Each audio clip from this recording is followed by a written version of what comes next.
What if I told you that America at one point was willing and actively planning an invasion of a section of the most powerful and wealthiest country in the world, and it was only because the Nazis did a wee bit of mischief in Poland that America didn't annex Canada and make it into a new state? How'd you get in my house? Shut up! We're talking about War Plan Red!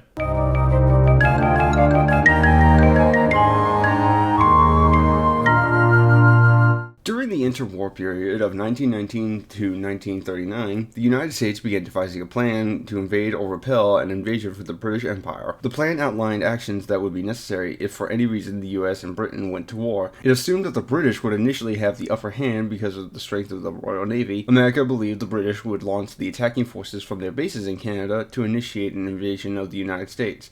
The assumption was taken that the U.S. would fight a defensive battle against invading British forces. The first line of defense would be all the loud Italians in New York and Boston, believing that the constant shouting and pasta-based domestic violence would be so jarring that it would hold the British at bay by simply being, quote, not very British. This plan would only need to be in place for so long that America could blockade the British naval bases and ports to Canada, cutting off from the rest of the empire. Unfortunately, the cowards and traitors at the Department of War thought this strategy would ultimately result in a stalemate. I can only assume they would have been sent to Freedom Camp to have this flaw removed from them through a rigorous exercise routine of shooting guns, deporting communists, and deep frying pastries. The actual plan itself set out a description of Canada's geography, military resources, and transportation to evaluate a possible preemptive American campaign to invade. The idea was that the U.S. attacks on Canada would prevent Britain from using Canadian ports, air bases, and hockey-based war crimes in retaliation. A key move would be a joint U.S. Army and Navy attack to capture the port city of Halifax, cutting off the Canadians from the British allies. Their next objective was to seize Canadian power plants near Niagara Falls. This was to be followed by a full-scale invasion along three fronts, from Vermont to take Montreal and Quebec, from North Dakota to take over the railhead at Winnipeg, and from the Midwest to acquire the strategic nickel mines of Ontario.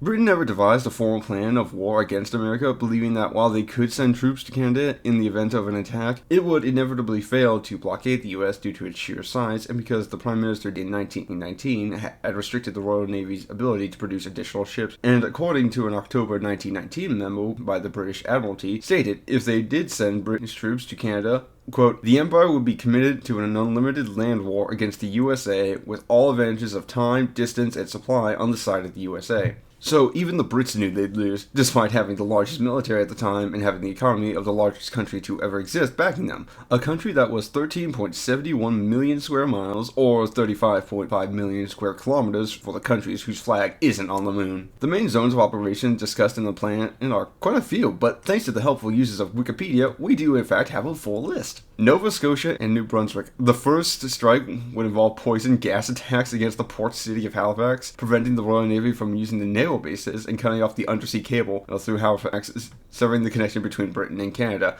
The plan considered several land and sea options for the attack that concluded that a landing at St. Margaret's Bay, an underdeveloped bay near Halifax at the time, would be superior to a direct overland assault.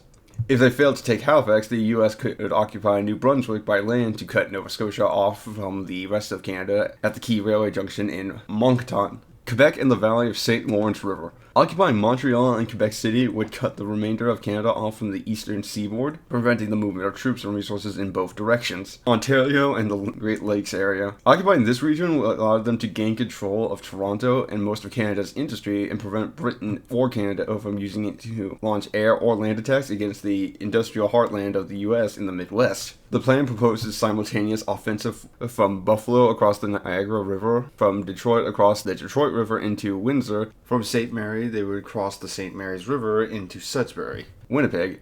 Winnipeg is a central nexus of the Canadian rail system for connecting the country. The plan sought no major obstacles to an offensive from Grand Forks, North Dakota to Winnipeg, and lastly Vancouver and Victoria.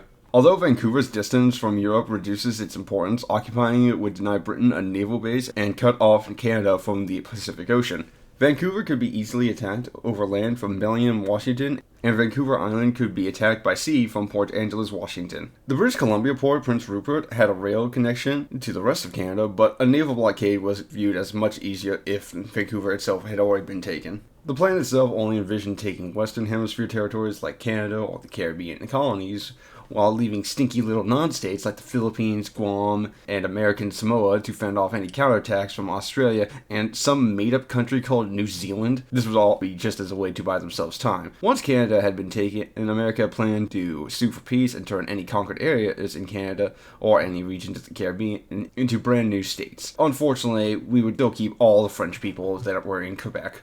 With the outbreak of World War II, America gave up on working on War Plan Red anymore, but I like to think that if it wasn't for the Nazis, we would have annexed Canada, made it another state, and we could have saved all those people from French Castro. Oh man, this guy's so handsome and cool. I want to subscribe.